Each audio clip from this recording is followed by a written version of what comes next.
¿verdad?, a estos grupos que se ponen. ¿Por qué? Porque uno de los principios teológicos de la Reforma fue: no vamos a hacer absolutamente nada, no solamente en la adoración, en la liturgia de la iglesia, de la congregación, no vamos a celebrar absolutamente nada que no sea bíblico.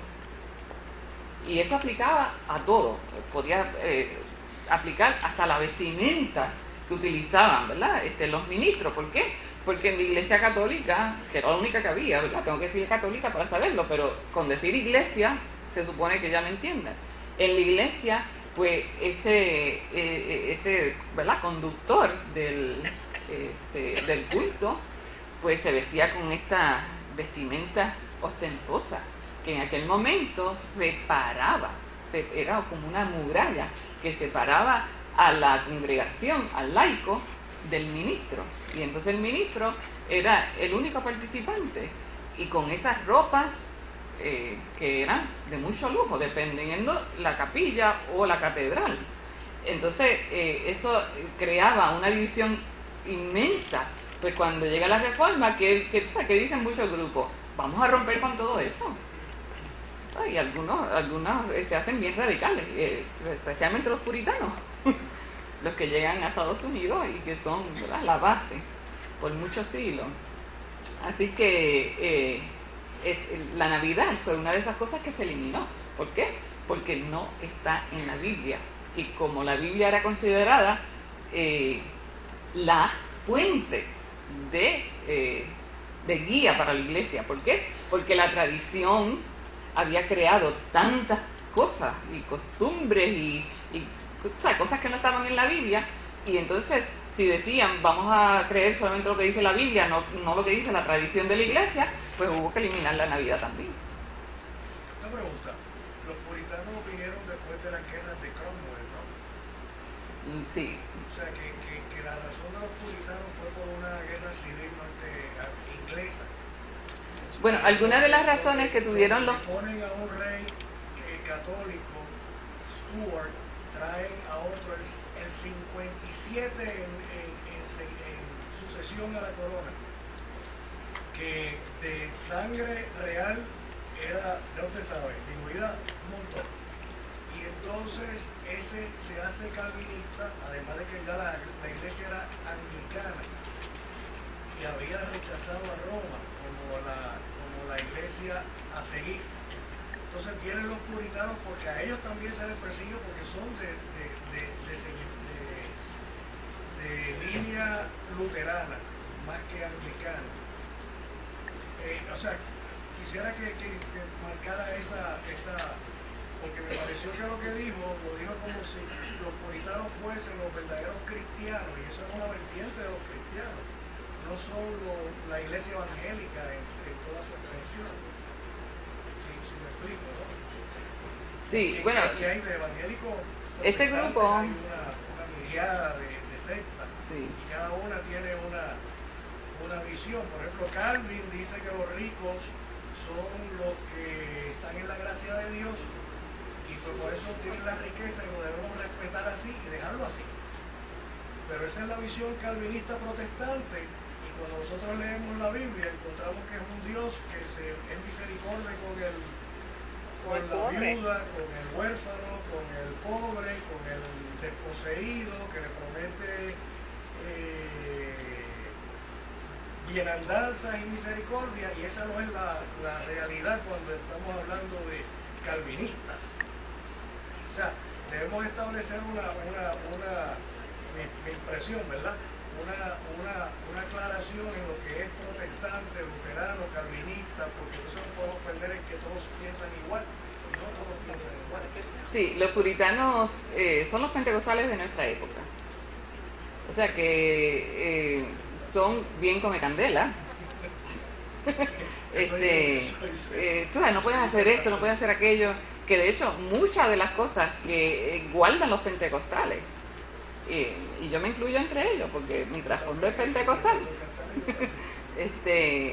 pero la no bebida, yo sé que, perdón, ser abstemios, sí, y ser o sea, no por temperancia, como, ¿verdad? Más tarde en Estados Unidos se desarrolla de que, bueno, esto fue una campaña que se hizo porque muchos patronos favorecieron la temperancia. Esto se ganó en unas elecciones, o sea, que la mayor parte de la gente vota a favor de la prohibición. ¿Verdad? ¿Por qué? Bueno, porque mucha gente iba borracha a los trabajos.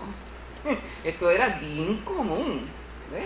Y entonces, pues, si nosotros, o sea, si los pentecostales quisieron ser más radicales que nadie, porque eso es una realidad, los puritanos en su época, por eso se ganaron el nombre.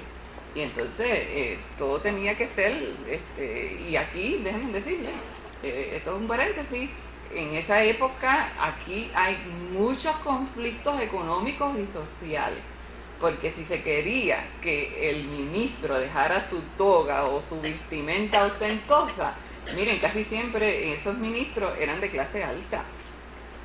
Y entonces lo que le están diciendo es, bájate de esa escala, tienes que ser parte del pueblo. Y otra cosa es que ellos favorecen un gobierno congregacional. Eso quiere decir, la congregación elige quién es su pastor, y en la actualidad la congregación es dueña de la propiedad. O sea que ahí no podía venir nadie de afuera a decir, tú sabes, desde arriba, este va a ser quien te va a dirigir. Y entonces, pues, si es una congregación en una aldea, entre gente mayoritariamente pobre, porque es la inmensa mayoría de la sociedad, pues entonces rechazaron por completo esas estructuras económicas sociales de la sociedad. No, porque nosotros estamos fuera de esto, tú sabes. Iglesia quiere decir asamblea del pueblo. Sí. Bueno, entonces... Discúlpame, así que continúe. ¿Cómo no? Que parte de la queja era que había una alta politización de la iglesia, y muchos de los líderes que eran escogidos eran de la nobleza, no necesariamente porque tuvieran las cualificaciones como una persona espiritual. Y entonces había pues una gran diferencia entre el que estaba el noble dirigiendo la iglesia y el cuerpo común, que eran casi siempre los esclavos blancos que habían, ¿no? Que tenían que trabajar de sol a sol y padecer muchísimas inconveniencias. Y entonces pues era una marcada diferencia social entre una y otra, y eso fue también que trajo una visión de injusticia a la iglesia por no realmente dejar llevar por la espiritualidad, sino más bien por la política. Que es lo mismo que pasó en la guerra que él menciona en Inglaterra. Hay razones políticas detrás de todo esto. A mí me gustaría, si se puede, o sea, son 10 puntos acerca de las cuestiones de Navidad. Sí.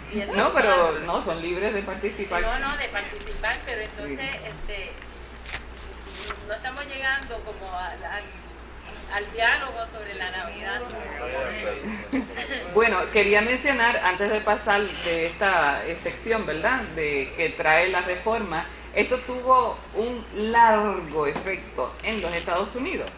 ¿Por qué? Porque en el siglo XIX, ya han pasado 3 siglos, ¿verdad?, de la fundación de la nación norteamericana. Todavía a mediados del siglo XIX, quien únicos celebraban la Navidad eran los episcopales y los luteranos, que no eran la mayoría, porque las iglesias grandes en los Estados Unidos del siglo XIX es bautista, es metodista,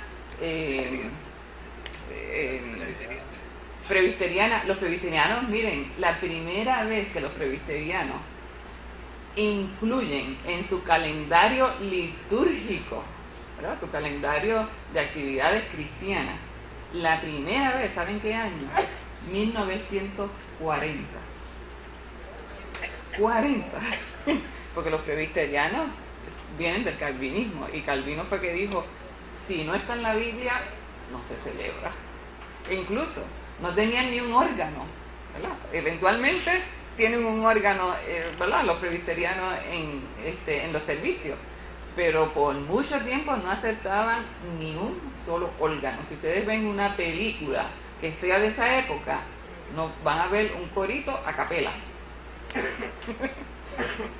Porque son tradiciones que se vienen arrastrando. Predicadores como, miren, Carlos Spurgeon, que es inglés, él arremetió contra la Navidad. ¿Por qué? Porque no estaba en la Biblia. Ese es el argumento. No es como ahora que lo que se dice es, no, porque tiene una raíz pagana, ¿verdad? Es como si de repente alguien hubiera descubierto tú sabes, algo así revelador en la historia y lo empezó a propagar y como que eso cogió vuelo. Esa no era el argumento que se utilizó históricamente para oponerse a la Navidad. La oposición fuerte no está en la Biblia. ¿Y por qué? Porque nació de la Reforma y, como ya les dije, era tan y tan fuerte la necesidad de establecer la autoridad de la Biblia por encima de la tradición religiosa. ¿Ves? Sola escritura, decía Martín Lutero. Solo Cristo, sola fe, sola escritura. Era muy importante en aquel momento. En la actualidad, el argumento ya no tiene peso, ¿verdad? Ahora todo lo contrario. Ahora estamos buscando la unidad. Y todos sabemos, especialmente con la racha de bautismos en el Espíritu Santo que hubo en el catolicismo de los 60 para acá. Y el pastor tuvo su experiencia personal, que nunca se me olvida. Él dice, yo me tengo que retirar 3 días para que el Señor me explique que los católicos pueden ser bautizados en el Espíritu Santo.